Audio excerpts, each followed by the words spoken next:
ओम श्री शिवाय नमस्तुभ्यम। दर्शकों, कैसे हैं आप? आशा करते हैं आप सभी स्वस्थ व प्रसन्नचित होंगे। प्यारे दर्शकों, अगर आप भी अपनी लाइफ में कुछ नया सीखना चाहते हैं, कुछ नया प्राप्त करना चाहते हैं, तो चैनल को सब्सक्राइब कर लीजिए। साथ ही साथ बेल आइकन को जरूर ऑन कर लीजिए और कमेंट्स बॉक्स में ओम श्री शिवाय नमस्तुभ्यम जरूर लिख दीजिए। तो दर्शकों, आज का विषय आपने हमारा टाइटल देख लिया होगा कि आज का विषय है जो जल पर है। प्यारे दर्शकों, आज इस वीडियो में हम आपको जल के कुछ ऐसे अचूक उपाय बताने जा रहे हैं। अगर आपने उन उपायों को हमारे बताए हुए अनुसार कर लिया तो आपको जीवन में धन्य दान से संपन्न होने से कोई नहीं रोक सकता। साथ ही साथ आपको हर कार्य में सफलता प्राप्त होगी। दर्शकों, इन उपायों को करने के बाद में आपके घर में किसी भी प्रकार का ग्रह क्लेश नहीं होगा और आपके घर में हमेशा सुख शांति बनी रहेगी। दर्शकों, आप सभी जानते हैं कि जल है तो कल है। बिना जल के हमारा जीवन हो ही नहीं सकता। प्यारे दर्शकों, आप कुछ दिन खाना खाने बगैर रह सकते हैं, लेकिन जल के बिना आप एक पल भर भी नहीं रह सकते। प्यारे दर्शकों, अगर क्षण भर मात्र ही हमें अगर जल प्राप्त नहीं होता है तो हमें बेचैनी होने लगती है और हमारा जी घबराने लगता है। प्यारे दर्शकों, जल पीकर हम 2, 3, 4, 5 यहाँ तक कि हम 50 दिन तक जल पी के भी निकाल सकते हैं।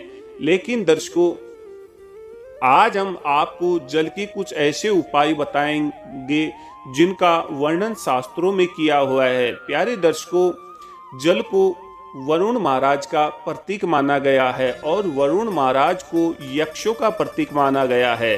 दर्शकों, यक्षों के प्रतीक में कुबेर महाराज भी होते हैं और जिस घर में जल के प्रयोग होते हैं और जल की फिजूल खर्ची नहीं होती है, उस घर में कुबेर महाराज का पहरा सदैव रहता है। और जिस घर में कुबेर महाराज का पहरा रहता है, उस घर में धन्य दान की कोई कमी नहीं रहती है और माता लक्ष्मी स्वयं वहां विराजमान रहती है। तो प्यारे दर्शकों, आज हम आपको जल के कुछ उपाय बताने जा रहे हैं। उन उपायों को आपको बिल्कुल हमारे बताए हुए अनुसार करना है। थोड़ी सी भी चूक आपको नहीं करनी है। प्यारे दर्शकों, फाल्गुन मास का महीना शुरू हो चुका है।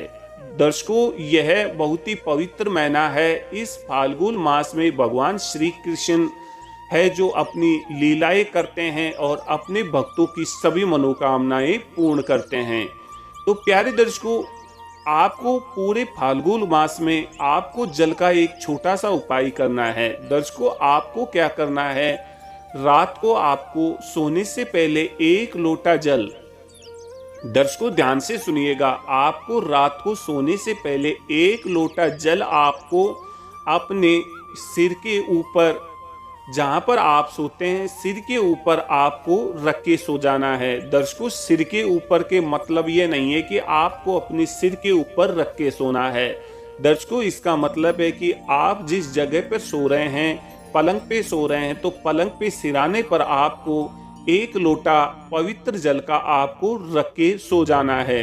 दर्शकों, अगली सुबह आपको जब उठो तो उस जल को लेके आपको पीपल के वृक्ष या आपको खेजड़ी का वृक्ष, इन दोनों वृक्षों में से आपको रोज उनकी जड़ों में इस जल को छंडा के आना है। दर्शकों, यह काम आपको जब तक होली आए तब तक करना है। होली के दिन तक आपको यह काम करना है। दर्शकों, रोज सुबह आपको 1 लोटा जल अपने सोने वाले सिराने पर रखना है और अगली सुबह पीपल या खिजड़ी की जल में वह जल आपको छंडा देना है। दर्शकों, छंडाने के बाद में कुछ मात्रा में जल आपको प्राप्त कर वहां से आपको अपने लोटे में रख लेना है और उसको छू के अपनी आंखों पर लगा लेना है। साथ ही साथ पूरे होली का त्योहार आने तक आपको यह जल का उपाय करना है और दर्शकों, अपनी मनोकामना पीपल और खेजड़ी के वृक्ष के सामने रख देना है। दर्शकों, कहा जाता है कि पीपल में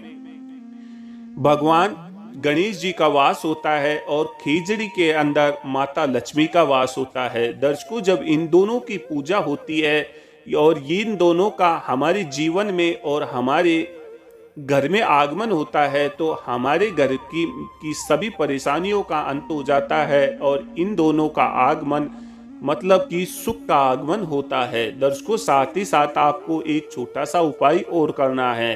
एक लोटा जल सुबह के वक्त अपने घर की देहली पर हमेशा रख देना है। प्यारे दर्शकों, कहते हैं कि जब कुबेर महाराज का पैरा अपनी देहली पर रहता है तो उसमें सारे घर की पवित्रता हो जाती है और पवित्र घर में हमेशा देवताओं का वास रहता है, माता लक्ष्मी का वास होता है, कुबेर महाराज का वास होता है। उस घर में गणेश जी हमेशा विद्वान रहते हैं। तो प्यारे दर्शकों, ये छोटा सा जल के उपाय आपको कर लेना है। होली आने तक आपको एक लोटा जल पीपल या फिर खिजड़ी के वृक्ष में आपके उनकी जड़ों में छिड़काना है और कुछ मात्रा में जल लेके अपनी आंखों पे लगा के अपनी मनोकामना का स्मरण करना है।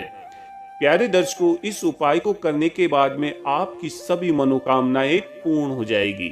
तो दर्शकों, आज की जानकारी, आज का उपाय आपको कैसा लगा हमें कमेंट्स बॉक्स में लिख भेजिए। साथ ही साथ इस वीडियो को अपने सभी इष्ट मित्रों और रिश्तेदारों को भेज दीजिए ताकि इस उपाय का लाभ वे भी उठा सके। तो दर्शकों, मिलते हैं एक और नए उपाय के साथ, एक और नई जानकारी के साथ। तब तक के लिए जय श्री राधे, जय श्री श्याम।